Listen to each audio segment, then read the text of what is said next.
El Bester Gordillo también representó la corrupción, representó el cacicazgo, representó, diríamos, la impunidad. Esta es la dirección de la escuela donde hemos estado trabajando. Las comunidades tenemos un solo maestro para los 6 grados. Que a los que más necesitan una educación de calidad, les estamos dando la peor educación posible.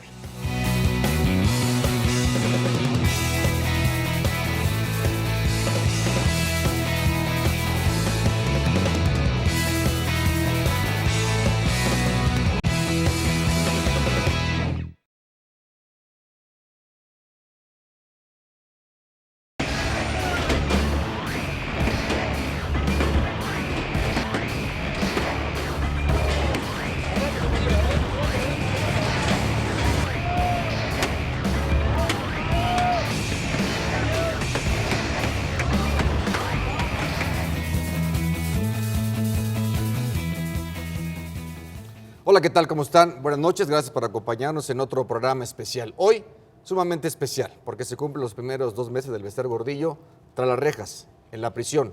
¿Qué ha pasado con ella? ¿Qué hay detrás de este caso? Lo vamos a analizar durante los próximos 60 minutos en La herencia de la maestra. Nos da mucho gusto pues que nos acompañe y le saluda César Cancino, mi colega Víctor Ronquillo. ¿Cómo estás, Víctor? Bien, Buenas aquí noches. muy entusiasmado con esta reflexión, ¿no? De verdad, ponemos ahora en la mira del observador el asunto de la maestra, ¿no? Esta realidad terrible. Como dice, se cumplen 2 meses de la maestra en la cárcel y puede ser que encuentre la posibilidad de la liberación o de pasar el resto de su proceso y su condena en su casa. La única persona que admira a Elba es Elba, así lo decía. ¿Cómo se encuentra Elba detrás de las rejas? Lo hablaremos también, nos acompaña esta noche, nos da mucho gusto precisamente que nos dé su punto de vista, su reflexión, su comentario, su análisis, el doctor Lorenzo Meyer, a quien apreciamos mucho, historiador, maestro y también, si me lo permite, colega. Buenas noches, Bienvenido. gracias por la invitación. Ya veíamos también en las imágenes al arranque de este programa de lo que está ocurriendo en Chilpancingo, en Guerrero. Está que arde. Apenas ayer el presidente Enrique Peña Nieto hablaba pues de ese apoyo al gobierno, respetar el Estado de Derecho que de pronto brota, tiene otros tintes de lo que ocurre en otros escenarios del país. ¿Cuál es su análisis? Rápidamente, en primer lugar, esto del respeto al Estado de Derecho, ¿cuántas veces lo hemos oído? Yo, desde que tengo uso de razón, es una de las expresiones más usadas por los políticos mexicanos, pero muy pocas veces aplicadas. Entonces, tengo mis dudas sobre lo del Estado de Derecho. Ahora, lo que ocurre en Guerrero y en otros estados son movimientos sociales que una de las razones por las cuales los movimientos sociales surgen, no es la única, pero es porque no existen, no están funcionando los otros canales, digamos, normales entre la sociedad y sus autoridades. ¿Hablamos de diálogo? Hablamos de los partidos. Los Claro, partidos claro. políticos deberían de estar funcionando desde hace tiempo como correas de transmisión de lo que en este caso a los profesores les preocupa, la nueva ley de educación que acaba de pasar, y si la transmisión fuera fluida, normal, si los que dicen representar a la sociedad realmente la representaran, probablemente los movimientos como el de los maestros en Guerrero no tendrían razón de ser.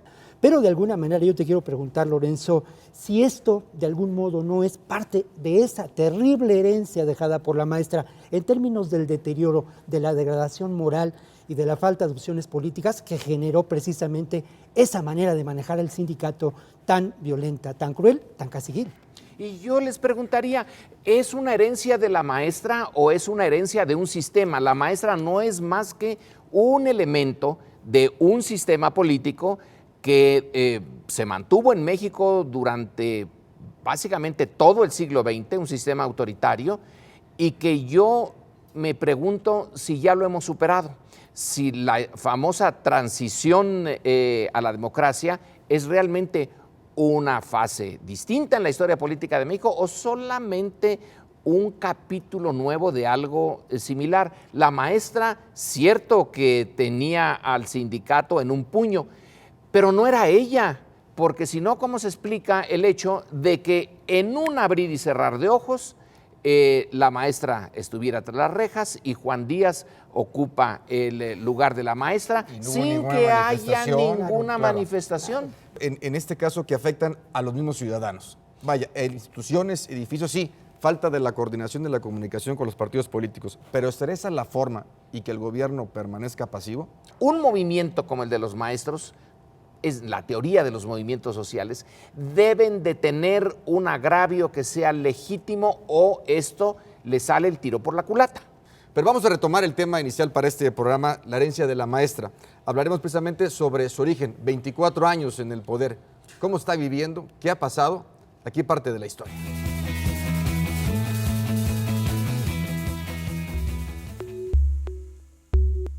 La biografía política del Bester Gordillo bien puede ilustrar el devenir del sistema político mexicano de los últimos años. Encumbrada como líder de uno de los más poderosos sindicatos del país y del continente, fue defenestrada después de haber traspasado, por última vez, los límites establecidos por tácitos acuerdos políticos. En 1989, Carlos Hongituz, el viejo líder de los profesores, carece ya de los recursos para enfrentar una crisis política en su gremio. Entonces, se sustituye su liderazgo por uno distinto, el del Bester Gordillo. Entonces, esa estampa no se parece nada a esta. O sea, en esta es una mujer, hombre, podrá tener algún tipo de enfermedad, en fin, ha hecho defensa de su propio proceso a partir del tema de la enfermedad, pero en realidad es una mujer que estaba en el apogeo del poder, con una gran cantidad de herramientas a su alrededor, y de pronto es sustituida, pues, si me obligas, por lo que hay dentro de una matrushka, que es otra matrushka. Porque Juan Díaz, pues, es un Bester en hombre que viene de los mismos rincones. Un par de imágenes provenientes del álbum de recuerdos del poder de la maestra. El Bester Gordillo asumía por fin el liderazgo del sindicato en la Asamblea Nacional celebrada en Tepic. Era el año de 1989.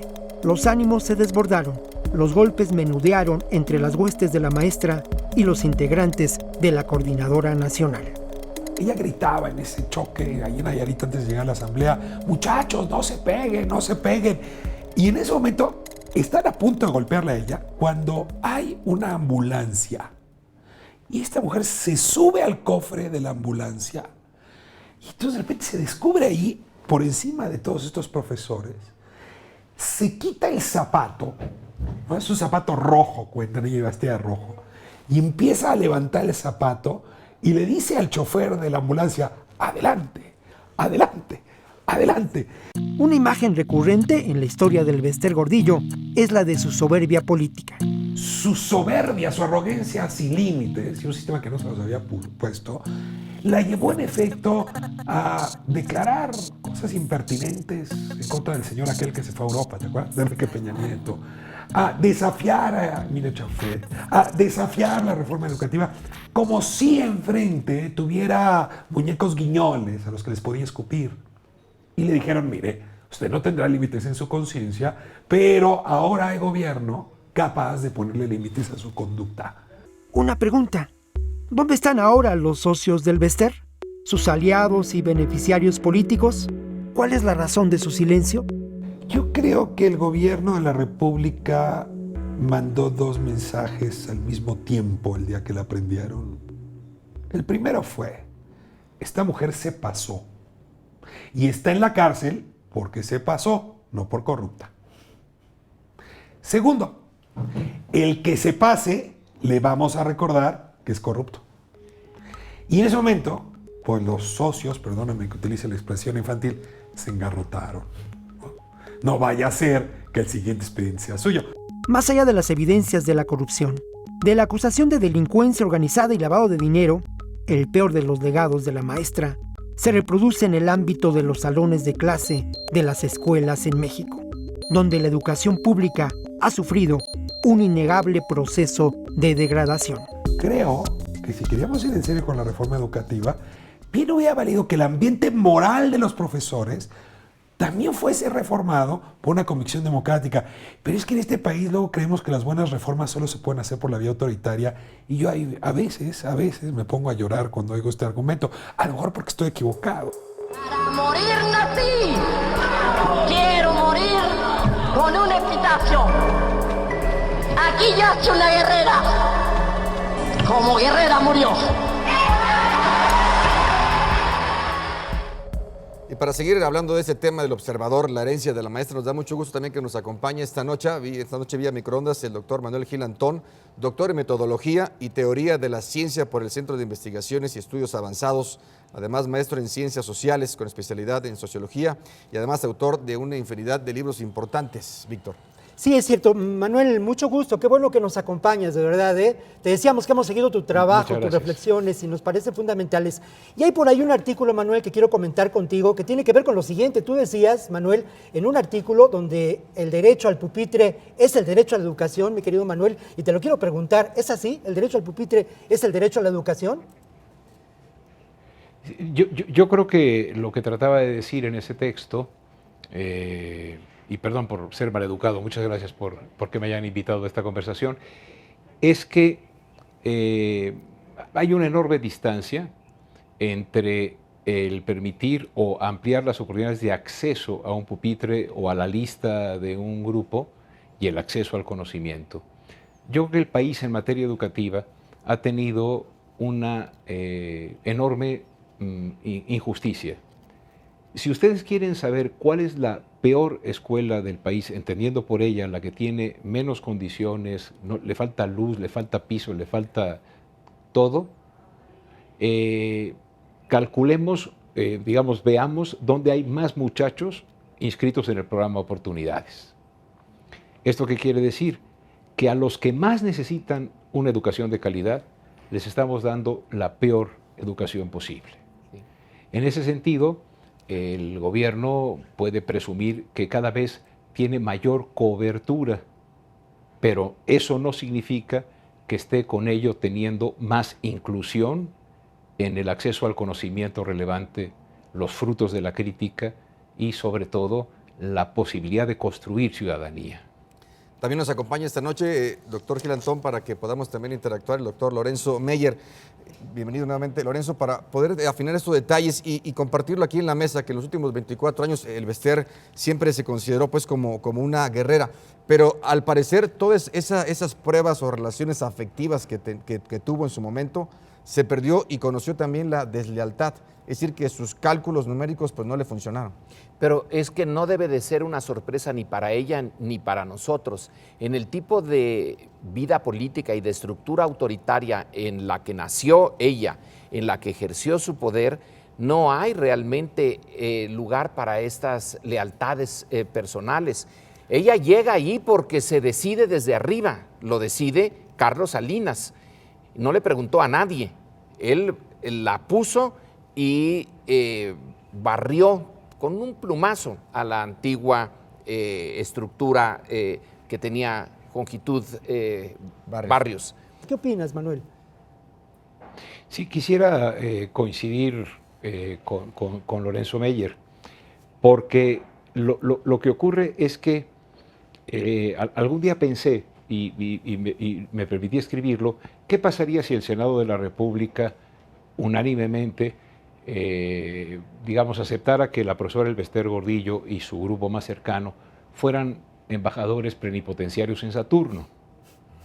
Bueno, yo que al día siguiente no hubiese mejorado la educación en México, pero tampoco hubiera cambiado el pacto corporativo que tiene el sistema, el sistema priista con ese tipo de organizaciones. Aquí quisiera yo decir algo. Toda esta reforma educativa ha tenido una frase de guía por parte del presidente y por parte del licenciado Traifet como secretario. Va a recuperar el Estado la rectoría del proceso educativo. A mí me parece que a la vista de lo que hemos podido observar, más bien ha recuperado el gobierno, no el Estado, la rectoría del Sindicato de Trabajadores de la Educación. Y con respecto a la reforma educativa, si nosotros vemos las palabras que usa dos fundamentales: evaluación y docentes. Esto quiere decir, este gobierno considera que lo que es necesario es evaluar y confundir evaluación con examinación de opción múltiple, y luego considerar que los problemas fundamentales de la educación en México provienen de los profesores. No desprecio en absoluto la importancia del profesorado, pero en un país que tiene 7,5 millones de personas con hambre y a la mitad de su población en condiciones de pobreza, considerar que el único factor son los profesores es ignorar la complejidad del proceso educativo. Los profesores tienen mucho temor a que su trabajo dependa de un examen estandarizado sobre un país para nada estándar, lleno de dificultades, Sí. de diferencias y de condiciones.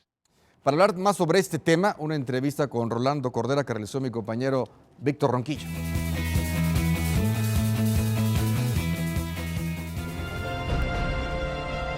Es una historia larga, y de hecho empieza como una especie de alianza entre los dirigentes sindicales de los 20, sobre todo de los años 30 y particularmente durante el gobierno del presidente Cárdenas, con pues, los grupos que encabezaban la posrevolución. Fue una alianza que luego devino una subordinación. El corporativismo sindical funcionó para establecer correas de control y mando político. La creación del Sindicato Nacional de Trabajadores de la Educación ilustra esta realidad. Creado de manera singular por decreto presidencial publicado en el Diario Oficial en 1946, integró en sus filas a los maestros, determinantes en la función de la educación pública. Porque el corporativismo sindical mexicano, más que fascista, es una especie de corporativismo político. Así lo bautizó el doctor Arnaldo Córdoba, y creo que tiene razón. No era una cosa integral, así como fue Mussolini, digamos, ¿no? Acá había más juego, había más autonomía de estos grupos dirigentes, pero encontraron en la carrera política que derivaba de esta alianza original, pues una buena manera de estar en la vida, de tener poder. Desde su fundación, en los hechos, el Estado entregó al CENTE la administración de los recursos humanos que integran el inmenso aparato de la educación pública en México. El CENTE se constituyó como un poderoso sindicato con casi 1 millón de agremiados, enormes recursos económicos y la fuerza político-electoral capaz de inclinar la balanza a favor de los intereses de sus líderes. Hasta llegar al extremo del sindicato de maestros, que se convirtió en una especie de gran agencia de colocaciones, de publicidad y de acuerdos de compra y venta de protección con los políticos, cada vez más sin distinguir entre el origen, que era el PRI, y el movimiento, digamos, populista, revolucionario, heredero de la Revolución Mexicana, y lo demás. La saga del Bester Gordillo, su ruptura con el PRI, la fundación de su propio partido, sus alianzas electorales con el PAN, su propia caída, pueden interpretarse como el final del sistema político mexicano y sus viejas reglas del juego. Hoy parece otra la realidad política nacional. Pues lo que vivimos y presenciamos fue una alianza abierta, desparpajada, entre el grupo dirigente de los maestros, del sindicato de maestros, y los grupos dirigentes panistas, que parecía una contradicción en los términos, una negación de la familia, del origen, de la retórica, pero pues la dirigenta en particular se las arregló, no solo para sobrevivir, sino para usufructuar esa nueva relación. Nuevas formas de negociación, nuevos interlocutores. Del corporativismo sindical quedan solo personajes que demuestran su poder al sobrevivir y dirigir el destino de centrales obreras tan numerosas como la CTM o sindicatos tan poderosos como el de Pemex.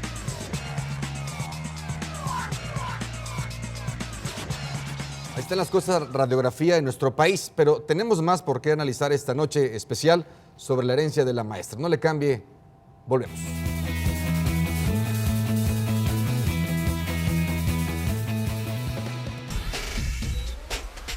En México hay 1.200.000 maestros, que equivale a 2.079.096 plazas.